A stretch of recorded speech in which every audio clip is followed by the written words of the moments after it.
Et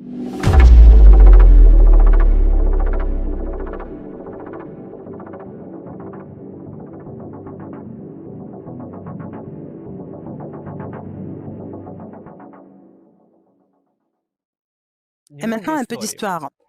En 2015, nous avons lancé notre premier hub. Nous avons créé un produit qui a réuni toutes les fonctionnalités nécessaires pour cette époque-là. La connexion bilatérale sans fil intégrée avec la portée de 2 km. 2 voies de communication, Ethernet et GPRS. Le fonctionnement simultané avec les applications mobiles des utilisateurs et les stations de monitoring. Et le meilleur design industriel dans sa classe en plus. Le hub, alors, était devenu une nouvelle norme, un nouveau standard dans le monde des systèmes de sécurité. Il a montré clairement ce qu'était un produit minimal viable. Et après son apparition, tout panneau de contrôle de nos concurrents a commencé à avoir l'air très peu probant aux yeux de nos utilisateurs. Et tous les autres producteurs ont essayé d'atteindre le niveau de hub et plusieurs ont commencé à utiliser le nom de hub pour ce dispositif.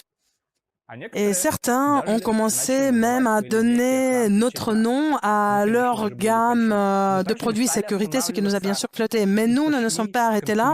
Nous avons tout de suite commencé à concurrencer avec notre propre hub en élaborant quelque chose qui pourrait le dépasser. Et en 2018, nous avons lancé le hub+. C'est comme le frère aîné du CRAB. Nous avons élargi le volume de sa mémoire en nous rendant compte du fait que les besoins en fonctionnalité étaient en train d'augmenter et que bientôt les ressources de câble ne seraient plus suffisantes pour satisfaire à toutes les demandes des utilisateurs. C'était d'autant plus évident quand nous avons travaillé sur les scénarios. Si le simple hub peut accomplir 5 scénarios, le hub+ peut en faire 64. Dans le hub+, il y a plus d'utilisateurs, plus de groupes, plus de caméras. Nous y avons également ajouté 3G, le 3G, le Wi-Fi pour les utilisateurs qui veulent une communication plus souple et plus sûre. En 2019 a apparu le hub 2. Ce n'était plus le frère aîné. C'est la deuxième génération dans laquelle nous avons fixé la nouvelle fonctionnalité Mastrève, la vérification visuelle des alarmes. Maintenant, au moment d'activation, on peut recevoir une photo d'incident sur le site. En fait, le hub 2, c'est le modèle de base de la deuxième génération. C'est comme le hub, mais avec la vérification visuelle. Et bien sûr, en 2019, nous ne pouvions plus imaginer un modèle de base sans automatisation. Le hub 2 a ainsi obtenu 32 scénarios, ce qui est tout à fait suffisant pour couvrir les besoins d'une maison particulière, d'une résidence, ou d'un bureau moyen. Et aujourd'hui, nous sommes heureux de vous présenter une nouvelle norme sur le marché des systèmes de sécurité, hub 2+.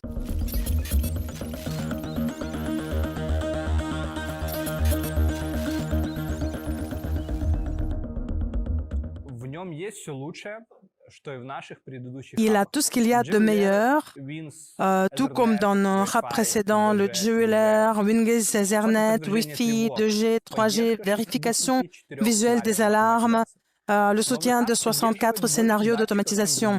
Le nouveau hub soutient plus de détecteurs que les autres, jusqu'à 200, et plus de caméras que les autres, jusqu'à 100 caméras. Mais qu'est-ce qu'il y a de plus important dans le produit? Quel sens nous avons mis de temps? Est-ce que nous avons tout simplement augmenté les chiffres de ces caractéristiques? Pas tout à fait. En fait, nous vous fournissons 2 grandes idées. La première idée, c'est notre hub le plus puissant du point de vue du matériel. Son processeur est 4 fois plus puissant que le processeur d'un simple hub et il a le volume de mémoire qui est 8 fois plus grand que celui de simple hub. Pourquoi autant de puissance pour un système de sécurité? Pour pouvoir vous donner plus de fonctionnalités.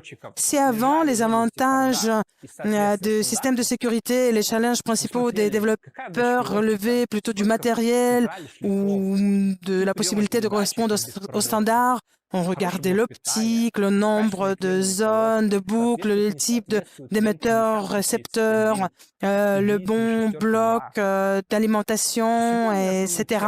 Aujourd'hui, Le challenge principal, c'est le logiciel et l'expérience des utilisateurs. Nos utilisateurs vivent en 21e siècle. Ils montent dans leur Tesla, ils prennent dans les mains leur iPhone et leur attente par rapport au système de sécurité se forme à partir de leurs impressions de Tesla et de iPhone et pas à partir de la lecture des standards de sécurité qui ont été rédigés il y a 30 ans. Nous sommes sûrs que la justification, oui, chez nous tout est si moche et dépassé parce que nous sommes le secteur de sécurité et nous sommes conservateurs, cela ne marche plus. Si nous ne fournissons pas les solutions qui vont émerveiller les gens, dont les gens tomberont amoureux et qui ne vont pas correspondre à l'ère de temps, nous vont tout simplement mourir en tant que marché.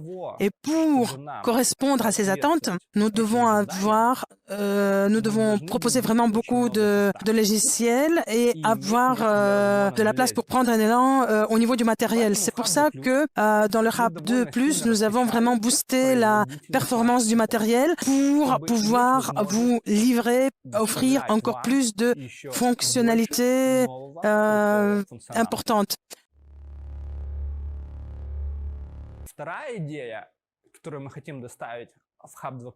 La deuxième idée que nous essayons de vous transmettre, c'est l'évolution à long terme. LTE. Pourquoi c'est tellement important? Parce que pour transmettre les données de système de sécurité, il suffit même du GPRS. C'est vrai, mais il y a quelques nuances. La nuance numéro 1, c'est la dégradation globale des réseaux de 2G et de 3G. Et là, je ne parle pas, je ne dis pas que ce sont des mauvais réseaux, des mauvaises technologies, mais c'est que les ressources de fréquence de ces réseaux, les opérateurs transfèrent sous 4G. Et donc, les propriétaires des systèmes d'alarme qui sont sur le 2G et le 4G, ils voient que ces systèmes fonctionnent très mal. Il y a la perte de connexion, la connexion s'installe pendant longtemps, et c'est pas la question relative au système d'alerte, mais c'est juste que les fréquences des tours 2G et 3G sont transmises pour LTE. Et cette technologie qui est vraiment récente, elle a tout détruit sur son chemin et elle est devenue vraiment la technologie la plus répandue avec la meilleure couverture, la meilleure vitesse d'accès, la meilleure stabilité. Et c'est important, il est important que je parle non seulement des pays où on a tout simplement tué le 2G, comme aux États-Unis, en Australie et en Suisse, mais je parle de la situation globale. Le soutien LTE donne à notre hub un nouveau un backup avec une nouvelle qualité grâce à la connexion mobile. Mais il est important que l'introduction de 4G n'annule pas le 3G et le 2G. Le RAP 2+, comme votre téléphone portable, il va choisir le meilleur réseau. Et cela vous permet d'élargir votre zone de couverture. Et donc, cela réduit les problèmes au moment d'installation. Cela augmente la stabilité et la sûreté de la connexion. Donc, même s'il n'y a pas de 4G à la portée, mais il y a le 2G ou le 3G, le RAB, il va travailler avec le réseau qui est le meilleur dans la situation concrète. Le fait numéro 3, après avoir ajouté la vérification visuelle et l'automatisation à notre système, nous avons vu augmenter les exigences envers la vitesse de connexion avec les applications et les centres de monitoring. Si avant les systèmes de sécurité étaient utilisés par l'utilisateur quelques fois par jour, l'armement, le désarmement, quand vous commencez à avoir le système d'automatisation à domicile, on parle de dizaines, voire des centaines d'interactions avec le système par jour. Et donc, ça devient très, très inconfortable quand il y a quelque chose qui freine, quand il y a le mauvais contact. Après avoir ajouté la photovérification, la vérification visuelle, nous avons vu que maintenant, les systèmes de sécurité transmettent 1000 fois plus de données qu'avant par rapport à les signaux d'alerte d'avant. Et c'est tout à fait logique parce qu'une photo, ça pèse beaucoup plus qu'un signal d'alerte. Et donc, avec cette charge, quand vous avez l'automatisation, la vérification visuelle, LTE nous donne vraiment une amélioration amélioration très significative de l'expérience d'utilisation.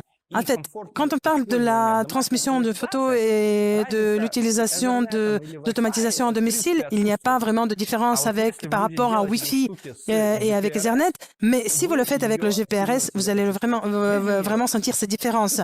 Pour résumer, l'accès à Internet à haut débit à travers Ethernet, Wi-Fi, LTE, quelques kilomètres de portée pour les détecteurs sans fil, vérification visuelle d'alarme, automatisation à domicile et la fourniture régulière de nouvelles fonctionnalités, c'est la nouvelle norme pour le système de sécurité.